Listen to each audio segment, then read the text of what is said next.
we're very excited about our ballot initiative. And like Bill said, this started out of years of frustration of the politicians down in the legislature really not wanting to give up their current process. They still want to be, they're not about to give up their power willingly.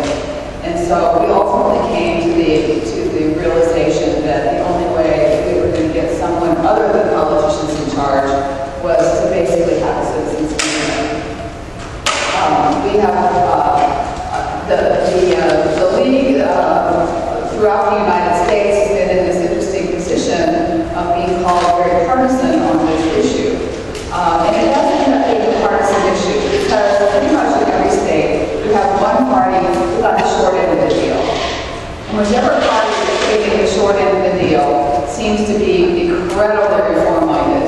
And so we are incredibly reform-minded. And so there you go. We can be reform-minded together. In California, the Republicans were getting the short end of the deal, and they became incredibly reform-minded, and Republicans in California supported what the league was doing there, and they got theirs passed. In Florida, the Democrats were getting the short end of the deal, and so the Democrats in Florida were reform-minded, and they joined with the league in trying to get reform passed. So, yeah, it is a partisan issue at some level, and it's just going to be that way. We will work with whoever is reform-minded, because that is really what we're looking for, not to work with one party or the other party. If they were both reform-minded, even better. But pretty much whoever doesn't have the short end of the stick doesn't think that reforms are necessary. So, we're here to talk about gerrymandering. It's a concept that started from the beginning of the United States. They started gerrymandering. I think, you know, the Constitution was 1787. It was the late 1700s when we started gerrymandering. So it didn't take the politicians very long to figure out they could get an unnatural advantage by manipulating the lines. So it was first done by Mr. Gary, Governor Gary in Massachusetts. And he made the district look kind of like salamanders, and so they combined the words, it became gerrymandering. But what happens when you gerrymander districts and the politicians really have manipulated those districts is you end up with kind of the fox's garden and hen house. They are very self-interested in this process, and their self-interest very much comes out. So to allow them to be in charge of the process pretty much is the fox's garden and hen house. They are not disinterested. Their true motivations are really fairly easy to see fairly quickly. There's the fox. There's the hen. You know, our biggest talking point is just the facts about what happened last fall when the maps were drawn. The congressional maps are supposed to be drawn by the Ohio legislature. That's the way we've done it since the beginning of the state of Ohio. The statesmen and stateswomen down there are supposed to have the voters' interest in mind because they are the elected officials.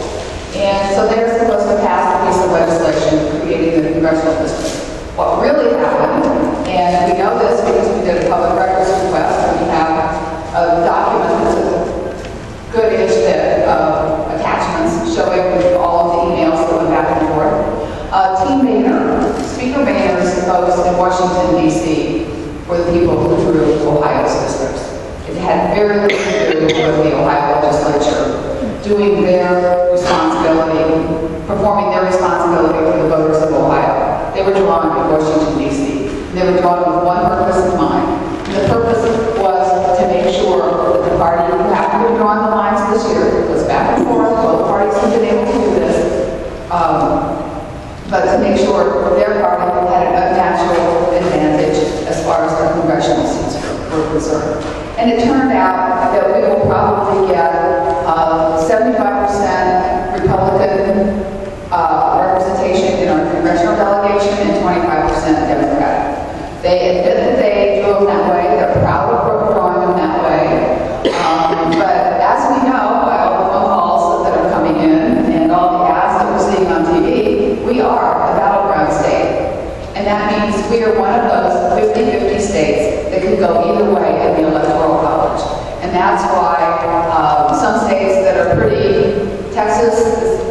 you know, Republicans have already claimed Texas, the Democrats have already claimed California.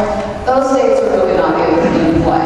But there's a number of states that are very 50-50. Ohio's one of them. So you would think our congressional delegation would probably look like 50-50. That would kind of represent Ohio. So of the 16 congressional states, you would think 8 would be for Democrats, 8 would be for Republicans. Maybe 7, 9, depending on the incumbency, whatever. But 12-4 is not something that really resonates with a state that is really very evenly divided between the two major political parties. So Team Boehner called the shots, and the Democrats are very good at doing this. We're writing his autobiography, really applauded and lauded himself for doing such a good partisan job, and making sure that the Democrats held power in Ohio for a number of years. And likewise, the Republicans are quite proud of themselves for doing the same. I think it's shameful. They think otherwise, whatever. The redistricting, which is a public function, I mean it's done for public office, should be done by public employees, one would think. No, some public employees with their jobs worked on private contract for which they were paid government funds and did this behind closed doors in a secret hotel room. Nobody really knew about it until we did our public records request and we saw these $10,000 bills for a hotel room and go, what's up with that? And found out that that's where the computers were. And the staff people who had taken leave from their jobs. There's a picture of the hotel. It's very close to the Capitol, but they didn't do this on public property, they did it on private property. That was the $210,000 was paid to consultants who, before redistricting, were state employees who took the time off to do their private contract work, and then came back and are state employees again. We had a press conference about this one yesterday up in the northeast part of Ohio. This was the famous 13 minutes.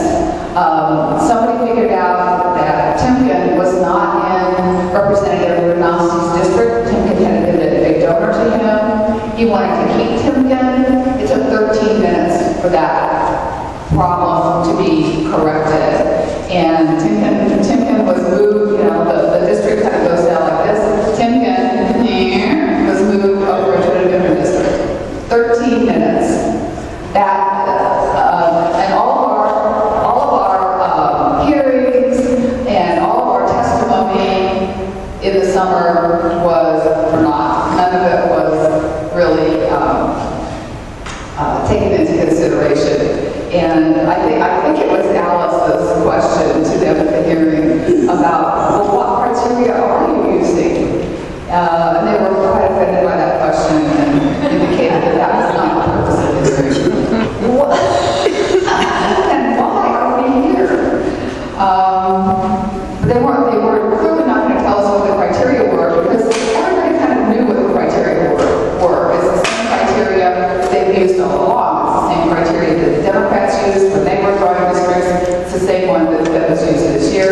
Maximize the seats for my